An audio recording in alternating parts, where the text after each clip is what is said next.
गरीब हो या मिडिल क्लास, हर परिवार का जीवन खुशहाल हो, ऐसी डबल इंजन सरकार दिल्ली को मिलेगी।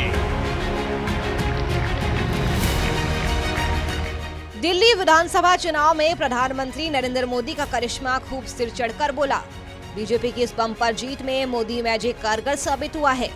पीएम ने जहां प्रचार किया है वहां बीजेपी ने अच्छी खासी बढ़त हासिल की, फिर चाहे वह पूरे जिले की बात हो या फिर विधानसभा सीटों की। प्रधानमंत्री ने 3 जनवरी को पहली रैली उत्तर दिल्ली के रोहिणी में की थी। इस जिले में कुल 8 विधानसभा सीटें हैं। इनमें रोहिणी के अलावा आदर्श नगर, बादली, बवाना, मॉडल टाउन, नरेला, शकूर बस्ती और वजीरपुर की सीटें शामिल हैं। इन 8 की 8 सीटों पर इस बार के चुनावों में कमल खिल चुका है। प्रधानमंत्री मोदी की अगली रैली 29 जनवरी को पूर्वोत्तर दिल्ली के घोंडा में हुई। पीएम ने इसके जरिए 5 सीटों को कवर करने का प्रयास किया।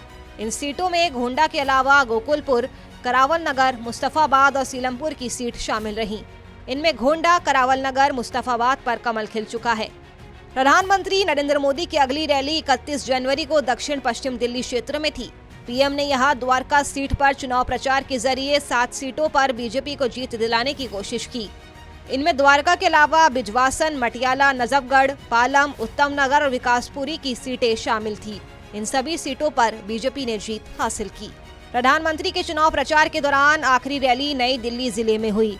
पीएम ने यहां के आरके पुरम विधानसभा क्षेत्र में जनता को संबोधित कर जिले की 6 अन्य सीटों को भी साधने की तैयारी की।